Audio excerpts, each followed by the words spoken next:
Hello. Hello. I'm an old school hip hop head, so I always want to go microphone check. One, Yeah, two. one, What is two. this? Yeah. Where Brooklyn at? Exactly. Did they tell you not to sit in that front row? Did they say don't sit in the front row? Oh, okay. Okay, cool. I just wanted to know, was there a reason why y'all were so far away? I was like, man, I love you all. Why are you there? So Tarell and I are going to be really honest. We don't have a plan and an agenda. But we're just going to kick it and have a conversation. I didn't expect this, but Lisa was reading Tarell's, maybe it's the end of Young Arts Week, and I'm just really emotional. But she was reading his bio, and I felt really emotional because what an opportunity for our students to be able to see you and talk to you at this particular point of not just accomplishment, but transition. We talk about going on to do great things at Young Arts, and for different people that will look differently. But to be able to talk to you at this particular moment of accomplishment and completion is a privilege, and we are all very proud. I was in Lisa's apartment watching the house watching the Academy Awards, and we screamed really loudly. Oh, good. Me too. But that's what I really want to talk to you about. The accolades are wonderful, and congratulations. Thank you. But I really want to start at a different point.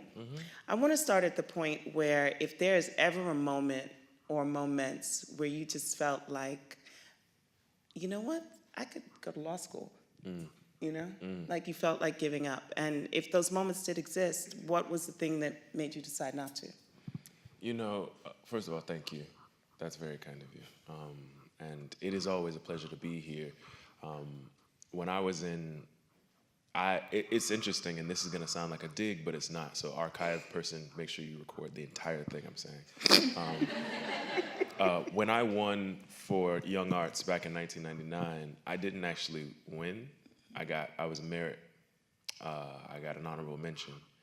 And back then, there was no Arts Week, regional Arts Week. There was no, so we weren't supposed to go to Arts Week at all. And in fact, I didn't find out I got honorable mention until after the Arts Week was over. So I thought I didn't get anything. But I was, and I felt really bad about that. I felt like I'd worked really hard or got to a place where I was better than I used to be as an actor and as a performer. And then I said, you know what? Don't do this. But I was like, I'm going to skip school today. And I skipped the entire week of school and went to Arts Week. And went to every performance that they had, because they had a lot of it during the day, which part of me really feels like we should go back to in some ways, but that's a whole other story. But there were the dance performance was during the day, the theater performance was during the day, so I skipped school and went to them. And the thing that happened then in that moment was, oh, this is why you got merit. And it had less to do with actual talent, but it had more to do with the way in which I brought myself to my work. Okay. I was watching people who came to their work full human beings at your age, right? You guys are coming to your work in a way. And then Young Arts realized that they wanted to open that up and open that aperture up so that they could find more students who could do that. It just made me go, it didn't make me sad at all. It made me honored to be a part of that legacy. It made me honored to know that there were artists my age who were doing intimate work in that way. And I just remember thinking, so what you didn't get, this award? So what you didn't get your name on this list? You got to, one, see other artists doing incredible things, and you got to know that there is so much more you can bring to the table. And when you get that, see, that's the moment you shout, That's the moment you shout, is when you recognize that, actually the art has so much more for you in it. And if you keep gauging it by these sort of accolades, as you say, you will forget that actually what you're trying to do is pour all yourself into this. Absolutely. That's the calling. The calling is not, and I tell my students all the time, it's like, you don't have to go to school or practice to be a superstar. We got a lot of superstars who don't really do much of nothing, right? And they're superstars. So if that's what you're after, there's a path for that. And there's nothing wrong with that path. But if this art form, any art form, is for you, it takes the kind of constant gardener to make that happen, to make your life in the art. And so those moments are always like that. Those moments of, oh, maybe I'm not being recognized for this. I'm not doing this. People don't see me. And it's like, well, they don't see you. I always say if when I meet somebody, and this is another thing that's gonna sound really, really bad, but when people meet me, they're like, "What are you working on?" And I'm like, if I have to tell you, I'm not working on it hard enough. If I have to tell you what I'm working, if I have to sit here and explain it to you, I'm not fully. We should walk away from work that I do with questions, not about me, but about the world, the work. Does that make sense? No, it absolutely does. I always get a little protective of work in this era of social media because I feel like as a writer, there's a gestation period for creativity and for art. And if you speak it before the gestation period, that you actually are compromising. Its journey and entry into the world. Like, it should be sitting in there and bubbling so much, and that will come out at its time that it needs to be born. But I always cringe when I'm reading things on social media where I'm like, oh, we shouldn't even see that yet. Like, that actually needed to bake longer. Yeah. So I do understand that. No, I feel the same way. I talk about it in terms of wrestling the angel. Right? There's that biblical story of Jacob wrestling the angel, and the angel didn't come to Jacob when he was with his friends or with his tribe. It comes to him alone. And even God says, you got to do this by yourself. And it feels that way. Writing feels like I'm alone in this thing, trying to do something both divine, both personal, both political, and I have to wrestle with it before I can come out of it. I have to wrestle with it for a moment. And if you expose the wrestling and make the process a part of the witnessing sometimes, which some artists do and find great need to do that. I find that when you get to the point where you're in a conversation with the audience, is, like you said, somehow compromised. Somehow we're missing a step that goes, oh, I have fully formed the question I wanted to ask you. Exactly. And now I'm asking it. It comes out like, I don't really know the question and I'm trying to figure it out and I'm figuring it out with you. And then all of a sudden the audience is sort of like going, well, you should do this. And now it becomes a sort of hodgepodge of things, which, again, there's place for that. But I agree with you. For me personally, it's always a moment of like, I sat down and battled this long enough. Now I have to conjure with you. And as we know, the word conjure comes from communere, meaning you can't have conjure without community. You can't conjure by yourself. You have to conjure with people. You have to know the right spell, though. So, yeah, you do. And learning the right spell takes a minute and some time and some missteps, quite frankly. So I'm going to go back to something you said a little earlier, because that has come up a lot in my classes where a master teacher comes in and says to the students, I'm not recommending that you do this. I know I've said it. So I want to know, as an artist, what is your relationship to rule breaking? Yeah. It's interesting. I'm a Libra. I know, I talked about God and witches and spells, and now I'm talking about, I'm also House Slytherin, so let's just go through the list of like my, I think, to me, so I love rules, and I be simply to break them. Or to see, and it's a little bit of a competition thing for me. I want to know the rules so that I can go, I can do that, right? I can do the rule that you want. And at some point, the rule then becomes a use or a tool that I use against another rule. Because the rules, at the end of the day, you will see that rules are contradictory, as human beings are. They're man-made, and so anything man-made will contradict itself, right? It's just the way, it's duplicitous. That's the way human beings work. So any rule set down, at some point, you can find that rule and go, but that rule is in opposition to this other rule that somebody else made up. And when you put them together, they might do something really great. And so I love, that's why I teach a lot of, especially in structure class, I make people write, take Shakespeare and rewrite a Shakespeare play. Okay. Like follow these rules. See if you can still, because at the end of the day, the rules are really just these sort of lines and guides, and even stories, right? We're all telling the same 36 stories, 32 stories. Mm-hmm. But the thing that's most important is that how do you find yourself in those stories?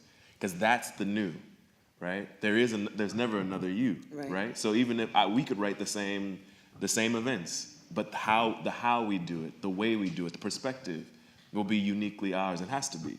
So that's how I always operate with rules. I'm like, they're just there to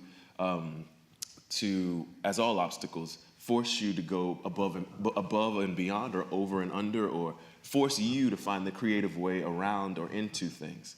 And so I love them for that. So what's your relationship with risk? It depends. I think personally, I'm going to be very honest in that I feel like I found a way in writing, which is why I stopped acting, to put a lot of intimacy in my work without having to be there to do it. Because I was like, I don't want to say those things out loud. But I will put them down on paper, and you can, right? You can go say whatever you want to say. I'm going to be in the back somewhere going, oh, you missed the and, or whatever it is. But I lost my pen, speaking of ampersand. Anyway, I think I have another one in my pocket. Sorry.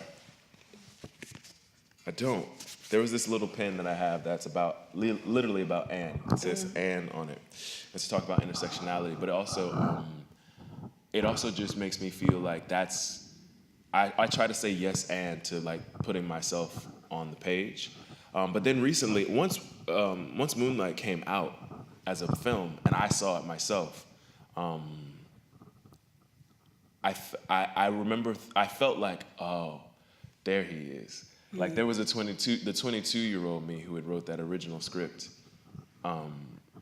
was way more risky, but he was also in distress, right? I was in grief. My mom had just died.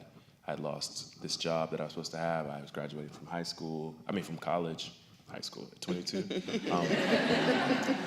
I was graduating from undergrad, and I was going out into the world kind of in distress.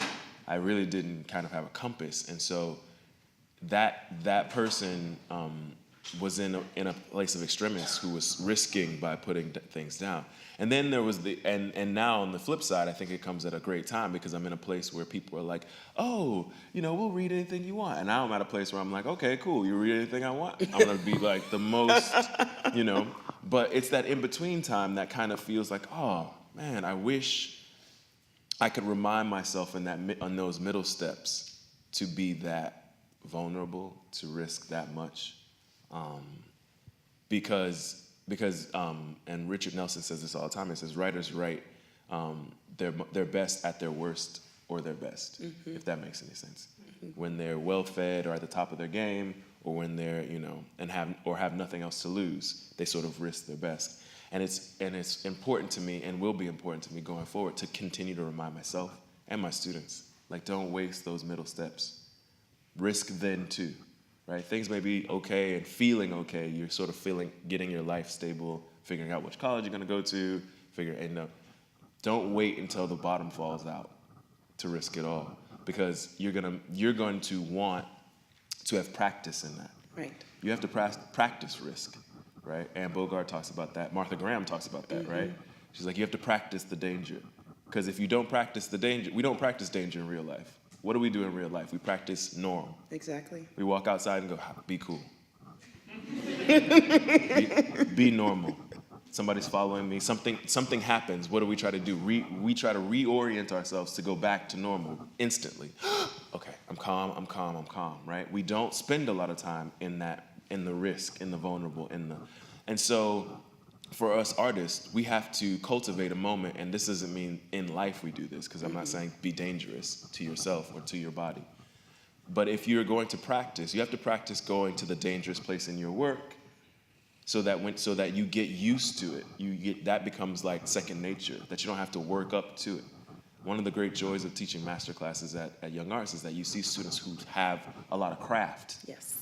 They come in and they're like really crafty, and they have technique, and the technique is really fine. And I go, cool, where are you? And then asking them to come to the table, you see that they've spent a lot of time practicing craft and not a lot of time bringing their full self to the table. And it's great to say to a person who is leaving high school or in high school, like, okay, cool, don't worry. But now, make sure you practice equally these things. Because craft will only get you so far. There are a lot of people who I can teach techniques. I cannot teach you the talent part. Yeah, exactly. I cannot teach you the risk part. Only you can do that. So one of the things before we did our performance was Ron McCurdy said to the musicians, I would rather you play fearlessly and make mistakes than to execute something that is perfect and safe.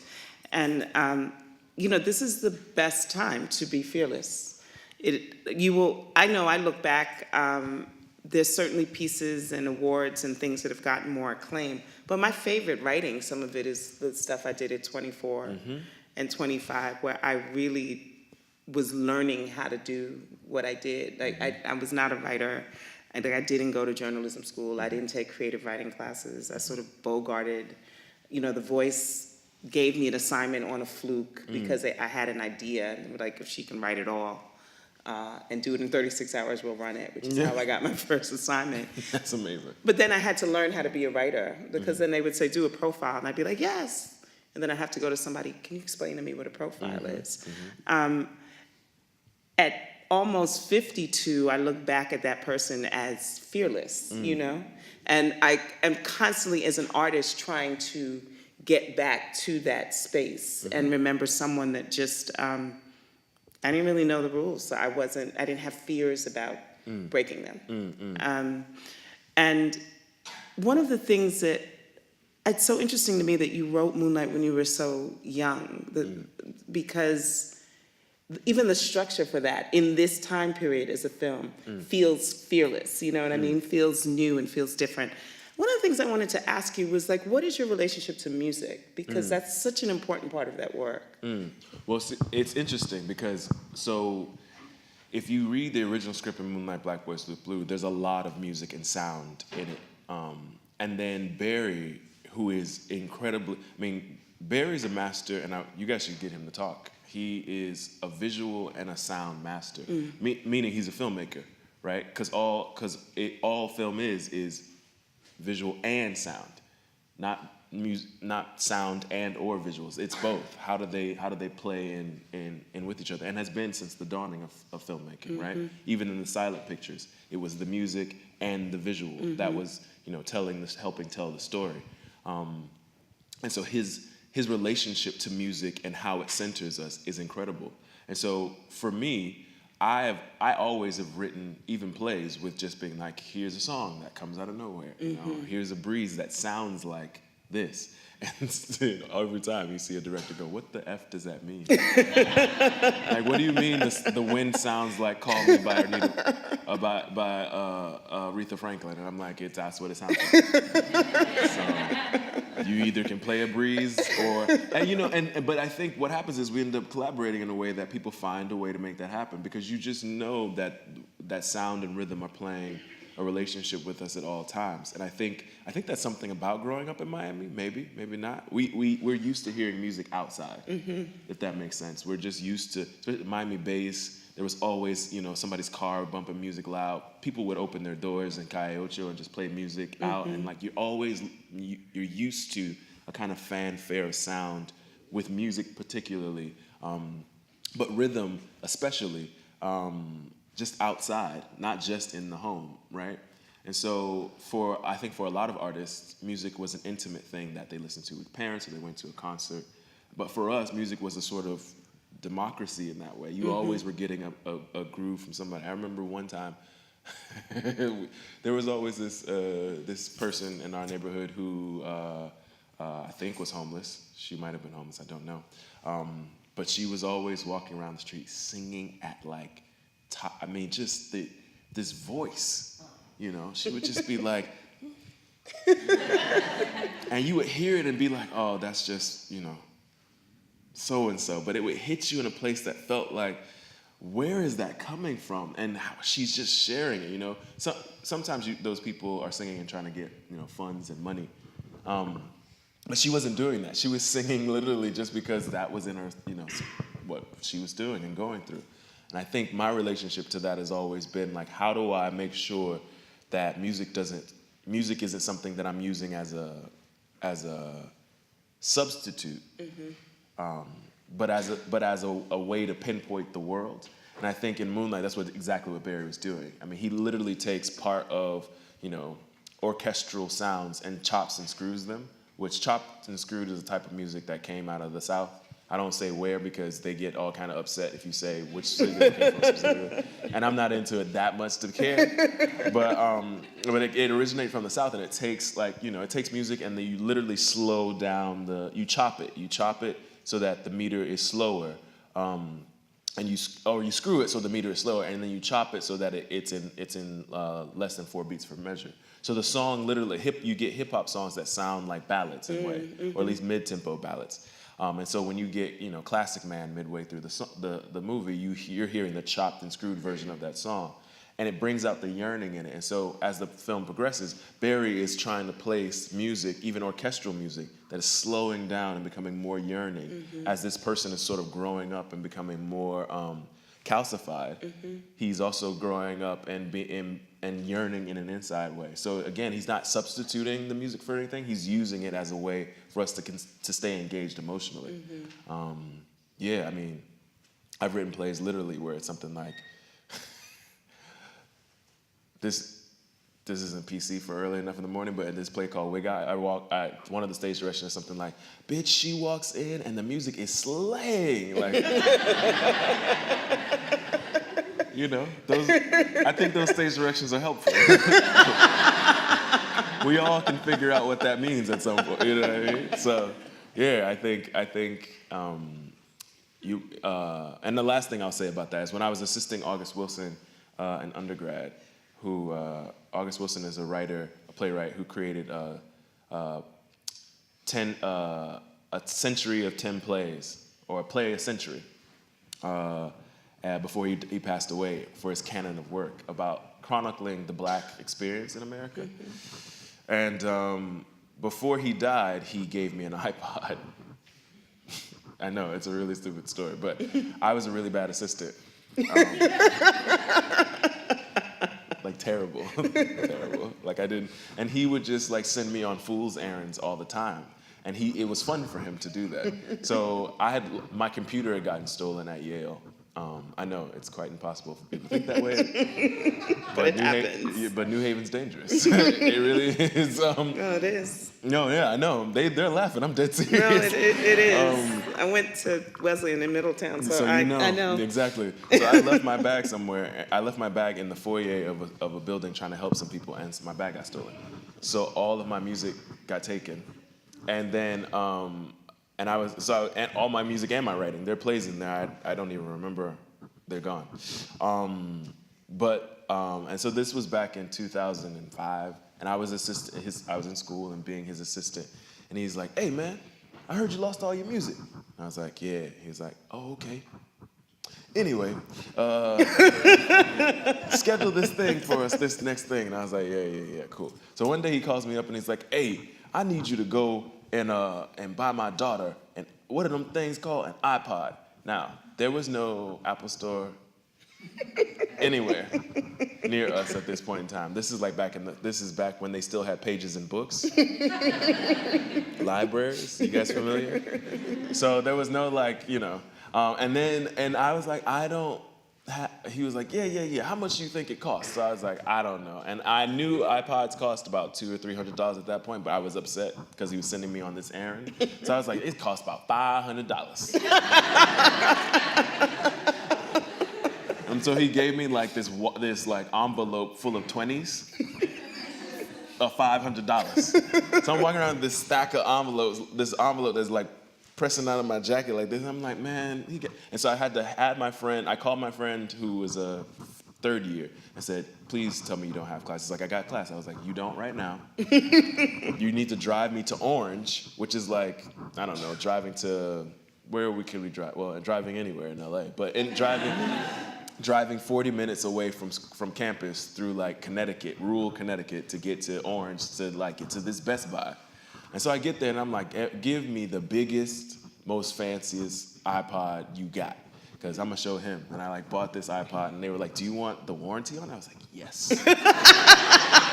I want the warranty, I want the Geek Squad specialty, everything you can give me. Because if something happens, I just want him to be like, I gave you the best, I did my job as a bad assistant. So I get the iPod and I come back and he's like, yeah, this is, for my daughter's birthday. I was like, yeah, great. And so I left it there and I went back to class. And not 5 minutes after being in class, he texted me like, hey, I need to see you again. And I was like, if you don't, I have my own work to do. I don't know if you understand. Anyway, so I come back and he's like, yeah, man, you always need music, so here you go. And he gave it, and I was like, oh, man. I was like, I feel dumb. Thank you. So that was my first iPod, and I like, and Do you still have it? It died like maybe 2 years later. August passed away that October. He finally succumbed to the cancer he was living with, which I didn't know at the time. And I kept it, and I went to Sundance right after grad school, and it died right as I got to Sundance. So I like buried it in Sundance. Like I wrote a thing, put a stone and put his initials on it and like buried it there. Beautiful. Yeah. Beautiful. I'm interested about place, both how you feel being an artist and not being from New York or LA has been an advantage or a disadvantage. And I also want to know, in terms of place, what are the places geographically, spiritually, mentally that you go to that you find most conducive to your creative process? It's interesting, and again, I'm so sorry I'm talking about Moonlight so much, guys. I'm so sorry. I'm really so sorry. No. I don't think any of us mind. I don't know about you guys. But it's interesting because, again, the process was it was such an intimate and close process. Barry shot in 25 days, and I wasn't on set. I didn't cast those actors. Me and the film went like this. Barry was like, can we shoot this draft? I was like, yes, that's good. And that, like, I checked in. I live around the corner from YoungArts, which is where Barry was centered at, or as his office was. And I would walk around every now and then because he'd be like, hey, can you come and talk about this thing? And I'd be like, yeah, sure. He'd be like, say a few words, and I'd be like, okay, cool, that's fine. And I would go back home because I didn't want to be on set. I didn't want to be involved in that way. It was just too personal. And I realized what I was doing. I realized I was sort of giving myself space because at some point I was going to have to watch this very personal thing up. And I was either going to hate it, right, and be like, what did you do? Or what happened was I fell into a deep depression, not because I hated it, but because it was so close, right? So I was seeing images of people and memories reenacted in ways that were so real and lifelike and in the places that they happened. I mean, I hadn't seen Blue Juan in 37 years, 30 years. And there he was, there Mahershala was saying those things to me that he had said all those years ago. So I kind of went to this place of like, oh my God, I miss them. My mother, again, I haven't seen her in about 20 years now. And it's sort of like, this thing of like, oh my God, that conversation, that the thing happened. And it just became one of those moments that was sort of surreal in that way. And there's a point to this. When I saw it, I instantly felt and remembered, oh, you've been writing about Miami this entire time. So it doesn't matter if the play says it's set in Louisiana or London or anything. I've actually only been writing about Miami. And if you change the location of all of the plays that I've written, the place is actually just Miami. It really is. It really, they're like, oh, but they don't have bayous in Miami. I was like, I beg to differ.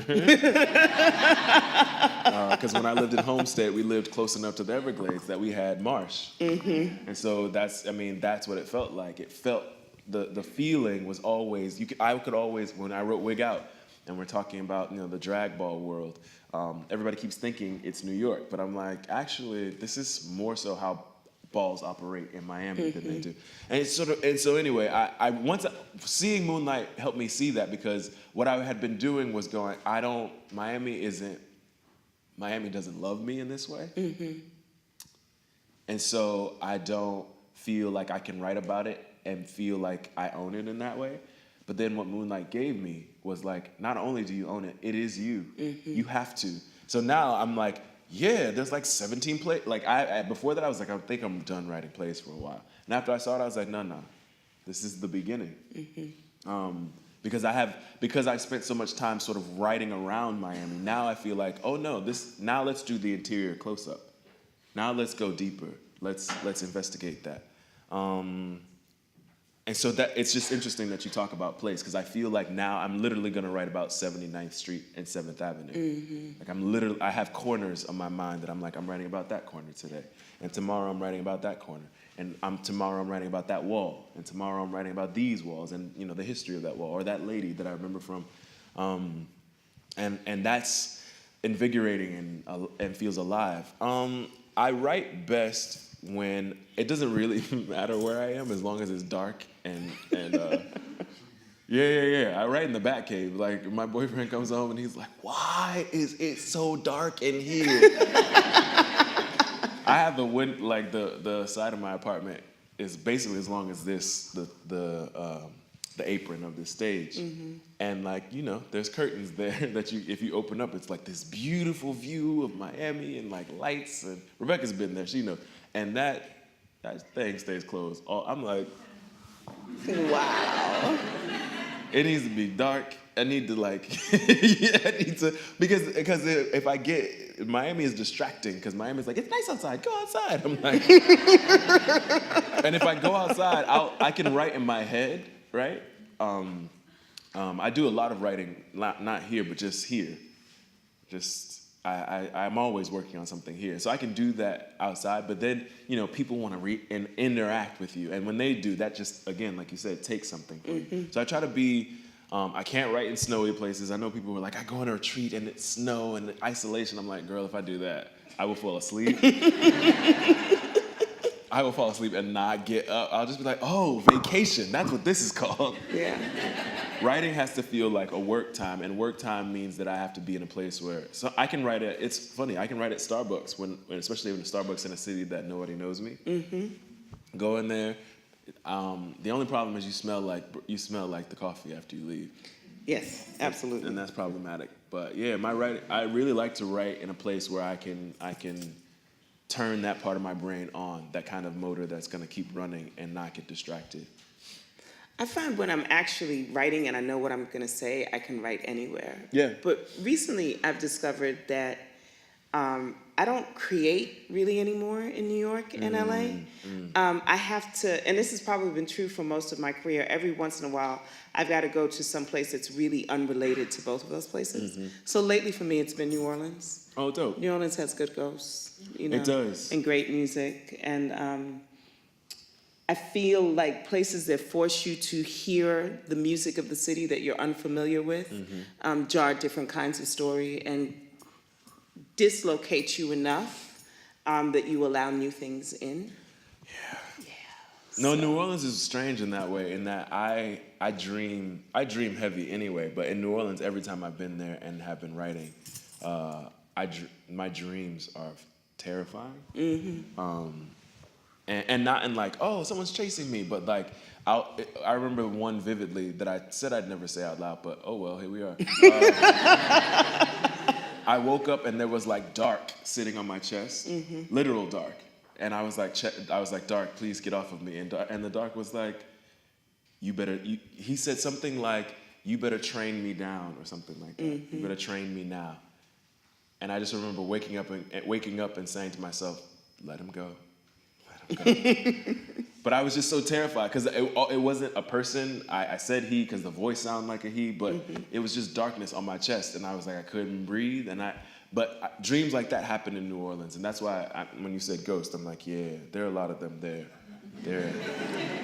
There are a lot of them. They are. They're there. They're there. They're there. They're really there. They're really there, and God help you if, if they know you can hear them. Yeah. They're They really start there. talking to you. No, for sure. For sure. Tennessee Williams said that all the time about the light in New Orleans, But I think the thing that has been impressive to me is that I have been hearing those ghosts in Florida for a long time. I think I started reading Zora Neale Hurston's work again, and what I recognize is that I'm hearing the same, not the same, but the same thing she heard in life, and the way in which she tells her stories.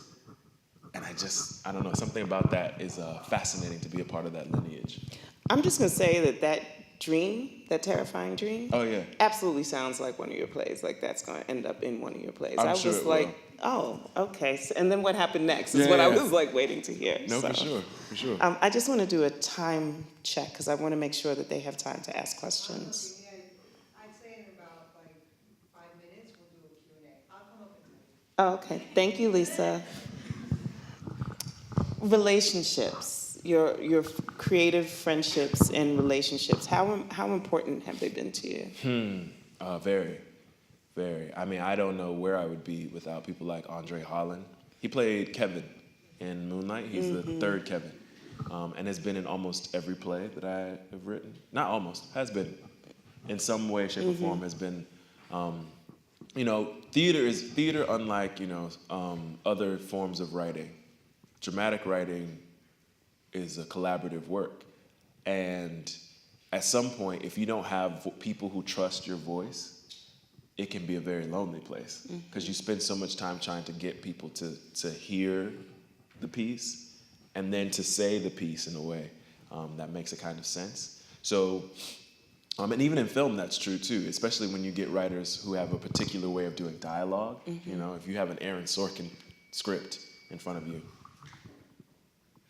Sorry. I'm just making sure that I hate that piercing sound, so I don't want to get you all have it too.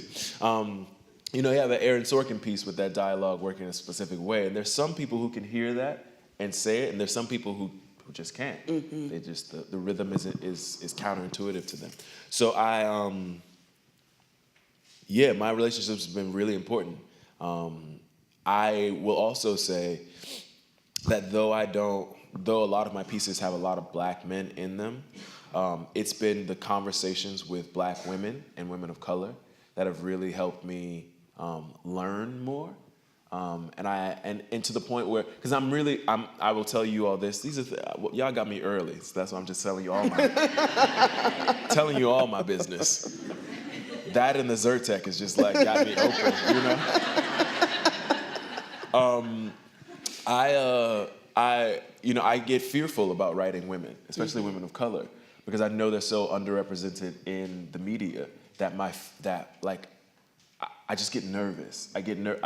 I know I have a responsibility to do them justice and write them fully, and so no part of me wants to be remiss in that. And so I look at people don't know this about me, but I don't really read critiques unless it's like from a black woman about my piece, because then I want to know what she thinks about what she saw. Did she see herself? Did she not see herself? What did I get wrong?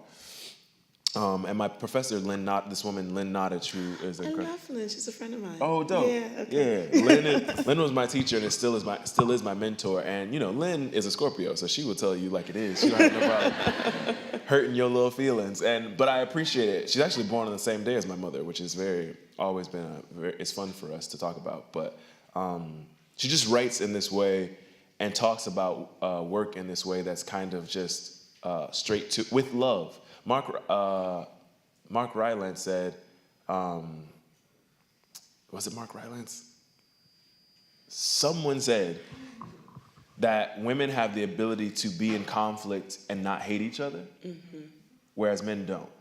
Like if men disagree about something, we disagree and there's like emotional feelings. I hate you. And women have an ability to be in opposition with each other or the world and sort of just still move. In a way, yeah, in a way. And I think that's one of the things that I've always incorporated by talking to Lynn. She would tell me something that I don't necessarily know if I agreed with, or that was contrary to what my work was trying to do. But she said it, and there was a like, I'm not doing this to hurt you.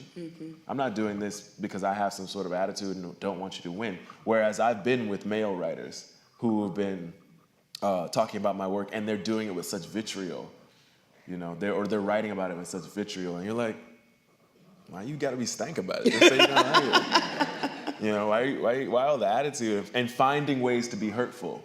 And I think that's something that's really unexplored. The way in which critique is used today is not necessarily with a kind of bent on the work. And I really wish and hope that we employ more women of color to be our nuance makers, because they have a way into things, probably because they have to, but a way into things, and you're like, what are you talking about? A way into things that feels like both open about the critique and also about towards something else, towards a forward motion, an adelante, instead of a kind of eddying, you know, or just being mean for this moment. You know what I'm saying? Absolutely. As a Black female cultural critic, I definitely do. We're opening up, Lisa? Yeah. Okay. You guys have questions? Comments, gifts of cash?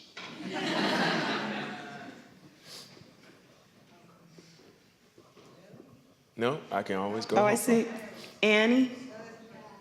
How do you feel like fame has impacted your creative process? Like, do you feel more self-conscious about it or more free? I don't really feel famous. I know, I don't. I really don't. Like, I have friends who are famous. Like, I walk around, Trevante Rhodes is my friend, and he's also on billboards everywhere. He's also fine. He is fine. Okay. He is fine. So there's that. Yeah, he is fine. Those things are true. I mean, I don't find Trevante fine, but I can recognize his fineness. Anybody who like runs up to you and like tackles you and punches you is like more like a brother than somebody, like it's hard to call somebody like that fine. I'm like, get off me, get away from me, you're annoying. But we walk around and he can really only take 2 or 3. You know, and Jussie Smollett is one of my closest friends. And they literally, there have been times that Jussie and I have been like, we can't stay here. Like we'll walk into a restaurant and be like, we can't stay here because we're not gonna get a chance to eat or, you know, whatever. And so those people are famous. I'm just the kid in the back being like, man, I'm so sorry. And anytime like I inch towards something like fame, I like take 3 steps back. Like right after the Academy Awards, I was supposed to like go around, do press tours. I was like, I am going to New Haven. I have applications to read. I have students to interview. Like I got on the plane and was like, I walked through TSA with my awards and went boop. Grabbed them, put them in my carry-on, got on the plane, and went to and started reading applications. Was like, oh, that's interesting way to put that. Great, maybe, you know. I mean, I'm also an introvert, so I think people think I can get up in front of people and speak and carry. I'm clearly talking way too much, and I can do that, but when you see me, like when I leave, when I step down, you be like, hey, Tarell, I just wanted to say, and I'm like, okay, all right, cool. and that doesn't translate well into fame. So that's been great. It's been amazing it's been an amazing resource. I'm glad I have my introversion to protect me from fame. I do. I'm just like, I don't want to go. They're like, you want to go do this thing? No, I do not. Another question? All the way in the back in the Michigan sweatshirt.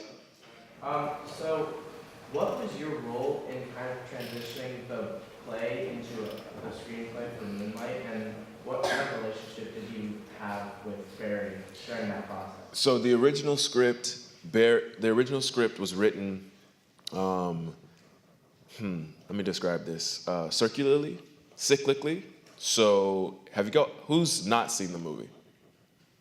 Okay, good. So I won't spoil it. The Moonlight as it works now is in a triptych. It's in 3 chapters, right? Originally, let's say you had 3 chapters of a Hogwarts or of a Harry Potter book, right?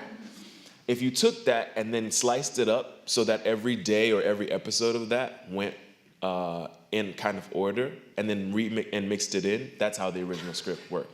So it would be the life of one chapter, the life of another chapter, the life of another chapter, and you would see all the mornings together. So the start of the film would be all mornings, all afternoons, what happened in the evening, what happened in late night, what happened to the next morning. And so it would go like that back to back, and so that by the end of it, you actually were realizing you were witnessing one life. For what Barry felt was, and I immediately agreed with him, was that because of the subject matter, because when people see people of color on stage or on screen anyway, we automatically can't hear them, understand them. It's harder to figure out for some reason. And I don't say that as like a dig at anybody, but that's true. I noticed that in my own work. It's like it takes people, they're like, I don't understand what they're saying. And it takes them like 15 minutes to go, oh, okay, I get it, right? And that's because we're not used to seeing people of color in this way. And so he was like, if we do this, people are going to take so long trying to figure out what's happening that it's going to ruin the fact that we're just looking at one life. But I understand why you want to split it up in 3, because these 3 acts are really powerful. Let's just split it in 3 panels in this way. And there was a film called 3 Times by Ho Shao Shin that if you are a filmmaker, you should watch. And he was like, look at it and tell me what you think. And I didn't look at it. I sort of read about it and I like saw a little bit of it. I was like, yeah, let's do that. And so he went away and took the script that I gave him that was like circular and put it into these 3 chapters. And I was like, this is dope. And he was like, yeah, okay, cool. Can we shoot it? And again, I think a lot of people think or feel like this was a really like studio-oriented, like, you know, there was a studio head somewhere. Nah, this was mad independent. Like, we didn't have a lot of money. Right. We certainly didn't think we were like, this is gonna be a good film that we make, right? We're gonna be a good film that we'll show to ourselves and be like really proud of. No way in hell did we be like, oh, we're on press tour for like 60 days this weekend. You know, we got to go to Toronto and then do a flight turnaround to LA. 'Cause, I mean, the reception of it was unwarranted in that way. We just didn't know. But it was a real kind of, hey, you did that. Great. You're going to shoot it now? Yeah, cool. Oh, we found some money. That's fantastic. Where are you guys going to shoot? In Miami, of course. That's amazing. Way, that's great. We're going to be right around the corner from your office. Dope. Hey, do you know Andre Holland? Of course I know Andre. Can we hire him? Sure, do that. I mean, it's like... You know, those conversations, it's like, oh, Mahershala's on board. Like, I love Mahershala. That's amazing. He went to NYU. We had some of the same teachers. Like, you know, those conversations were not, you know, the only one that kind of, like, made me step back a little bit was like, Janelle Monáe's going to be in. I was like, really? He was like, she's like, yeah, she's acting now. I was like, that's amazing. You guys are doing a good job. And then they started shooting, and that happened. They actually started shooting around my birthday, and then they finished a little after, very close to Barry's birthday. We went to the rap party. I bought them some books and said happy celebration, and you know they went off to edit. So that was the process. It was very. I wish I could there was more espionage and more Barry, no, you got that wrong, or like, there was none of that. It was like, this is dope. It looks very much like what we were talking about and what we said we'd do, and here we are. And I think the process made us closer because none of us had to talk about compromise. We all kind of had our eye on the same prize, which was just having a really important to us film. And then it became important to a lot of other people, which felt amazing. Yes. So you talked a little bit earlier about how we all kind of tell similar stories, but with everybody has our unique voice to add on to that. Number one, how would you say you discovered what your voice actually was, and what your unique things bring to the table was? And number two, what was the point in your career where you figured that my voice is actually valuable to other people? And that I can make a career out of it. Oh, well, thanks for asking the really... That question. Or the tough ones. I think we've been having such a good time. I think the question of knowing your value is something that's pretty difficult given we live in a world of, as you said, high scrutiny, I think sometimes we sort of overexpose ourselves. The value to me of my own voice has had to, at some point, become less to other people and more about ensuring that I could sleep at night, right? And when I say that, I mean to say, did I put anything out in the world that is going to do harm? For me, did I put out anything in the world that was actually going to be counter to what I believe and hold dear? Were people going to walk away from what I'm saying or reading or interpreting and like in a hurt and less motivated to engage? That's my own sort of value system. And so once you check that, once you check yourself against what you're putting out in the world, I would say, that's how you know your voice is of value. Bless you. Do you know what I'm saying? Like it can't be like, oh, you know, when I give my work to my colleagues, will they love it? Because the answer sometimes is going to be no. Mm-hmm. And I think at some point you just have to check amongst like your value system. Doctors have a value system, right? Their value system is do no harm.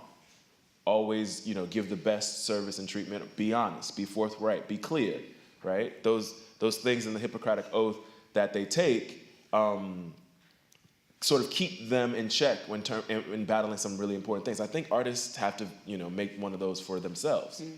Am I putting something out into the world that actually is counter to what I value?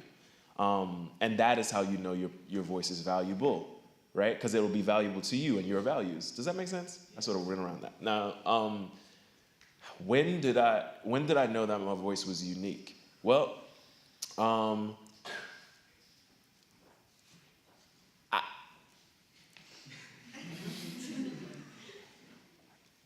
I remember in undergrad, I don't know if there was a defining moment. It's kind of like my sexuality. I kind of never knew that there was a day where I need to be like, I'm this way, mm-hmm. right? There was just like checks, things that like happen that you're like, I know what that's related to.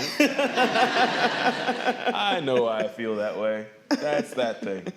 I was in undergrad, but I remember a story specifically in undergrad, and like, you know, in undergrad, they make you do dumb stuff. Not to say that you shouldn't go to undergrad. Mm-hmm. But they make you do dumb stuff in undergrad.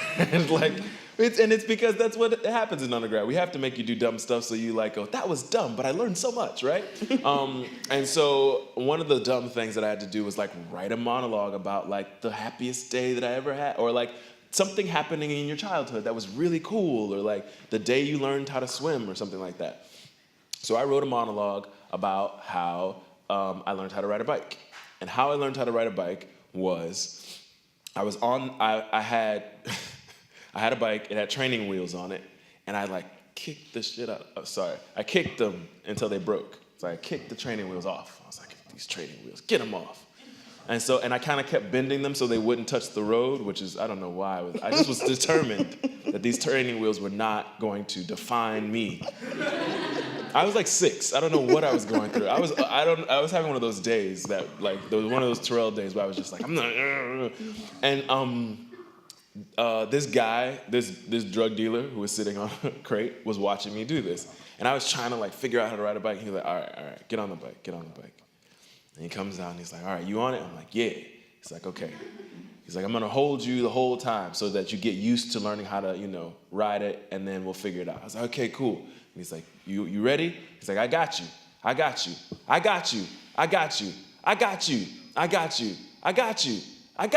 And I turned around and he had let me go like 4 got yous ago.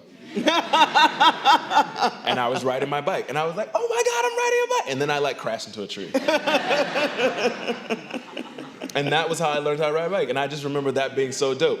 And then I looked at my class, and they were all like, a drug dealer taught you how to ride a bike?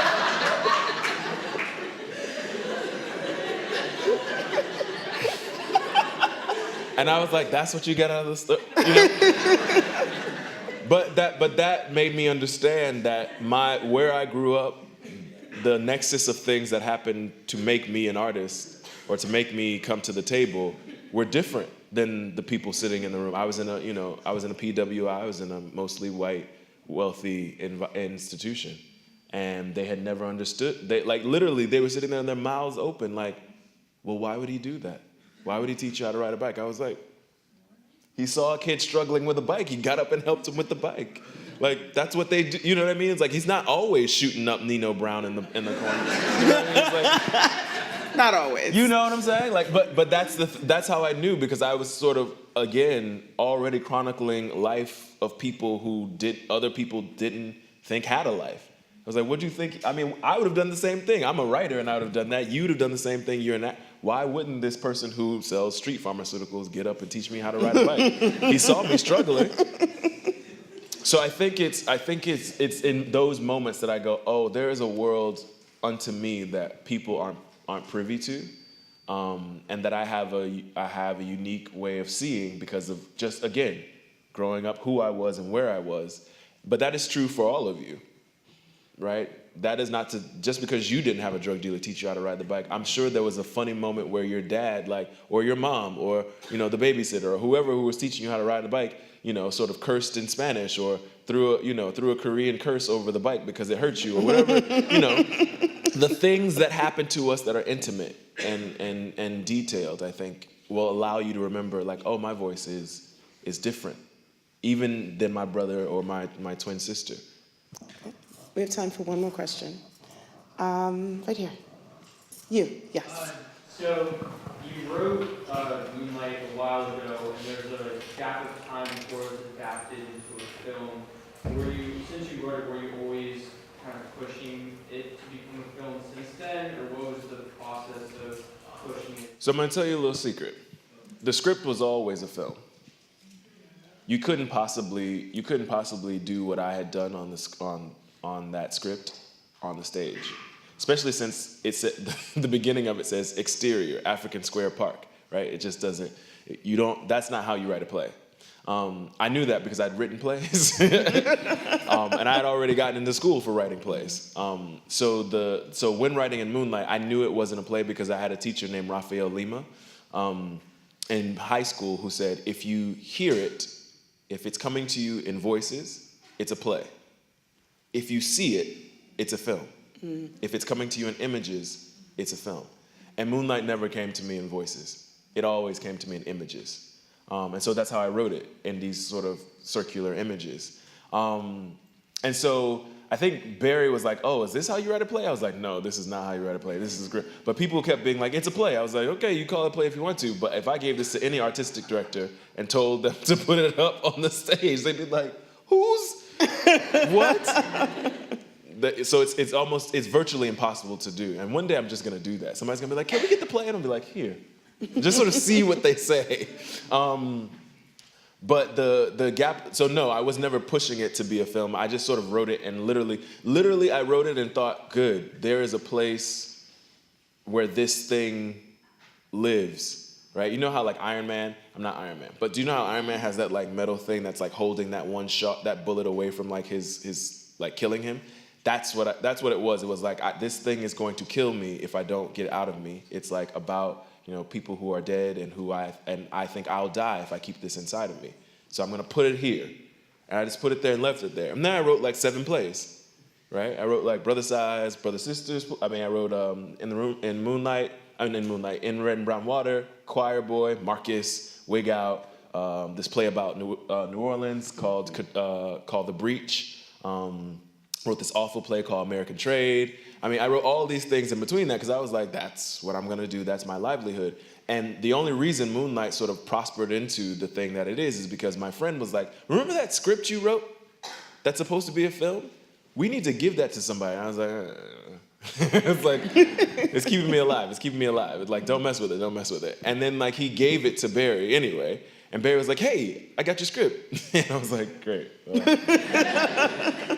And he's like, we're going to make it into a film. And so then that conversation started. But it was never something. There was one other person before that in Chicago who was like, and that conversation ended really soon. They were like, yeah, we can shoot this in Chicago. And I was like, where are you going to do the beach scenes? It was like, on Lakeshore. I was like, we're done. This is finished. There's no need for this. No. Okay. We can do one more question. One more question. One more. Okay, all right. There are fingers pointing to you. Yes. So I think like as artists, sometimes we're drawn to like sort of Photoshop ourselves, or if we're doing an autobiographical piece to make it like appealing. And what I like about Moonlight is that you incorporated like the vulnerability and the rawness and like the ugly parts, but also like made it beautiful. And I'm kind of like wondering, how did you approach that in a way that like kept it genuine and authentic while also being beautiful? Thank you for that. I think the way in which that happened was twofold. One, I left it alone, right? Like you said, as artists, we tend to edit. And I think people kept being like, well, why weren't you on set? The first thing I didn't want them to do was look back at me and sort of be like, hey, this is your life. Am I doing it right? And so because I wasn't there to sort of authorially be like, hey, this is how it should go, what people had to do, Barry included, is, because Barry thought he was making, and he'll tell you this, he thought he was making a movie about my life, and then like putting himself in there in some places. But what ended up actually happening is that he was like, oh shit, some of this is my life. And had to bring his full self. I keep saying the S word, I'm so sorry, guys. It's early. He had to bring his whole self to it, right? And then Mahershala said the same thing, and Naomi said the same thing. They kept saying, we didn't, because the work on the page elicited so much, it just became one of those moments either that you had an author that you could go and ask about that moment, or you needed to find that instance in yourself and bring it forward. So for instance, there's one scene in it, and this isn't spoiling anything for you guys, so you can see it if you want to. It's out on DVD. I watched it on the plane coming here. I did. I was sitting there being like, this is so dope. I'm watching this on TV. Interestingly enough, it's right after Manchester.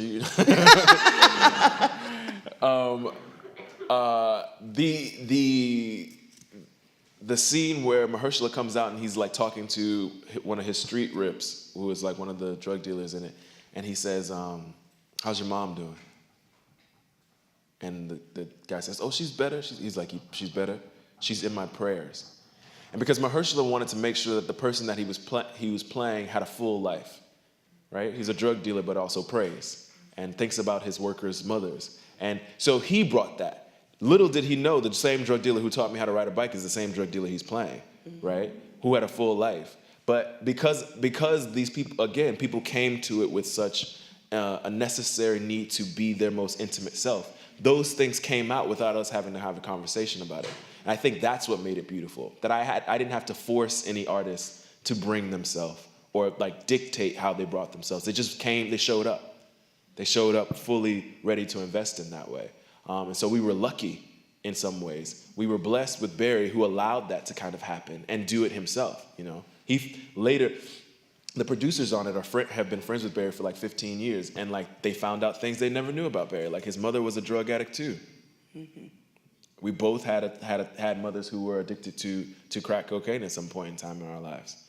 We grew up 3 blocks away from each other and never met each other. I mean, literally, he knew the same streets and started figuring out how to pour more of himself into the film as he's doing it. And so I can't take credit for that. I can only take credit for the fact that I wrote this original thing and stayed away long enough for other people to do some incredible work. And again, I don't know if that's, for me, I'm like, that's what you're supposed to do. You know what I mean? But I keep hearing from other people that's not actually how it always goes. And that seems a little bit of a pity, you know? It seems a little sad that people get so controlling and tight about things or about who we are in the world that we have to edit other people's humanity out of it. And instead, in this process, I was blessed with people who were just giving portions of themselves. You know, there are scenes in it that are not my life, but are reflected enough that they are, if that makes any sense. Like, for example, I didn't write the scene about boiling the water, but I done boiled that water to make hot water to take a bath in. Mm-hmm. That's been me very many times, you know. But I didn't write that scene. I didn't write the scene about, you know, there's lots of things like that got into the film because people were just going, well, what was my life like? And how are we the same in this way? Okay. Thank you. Oh, thank you.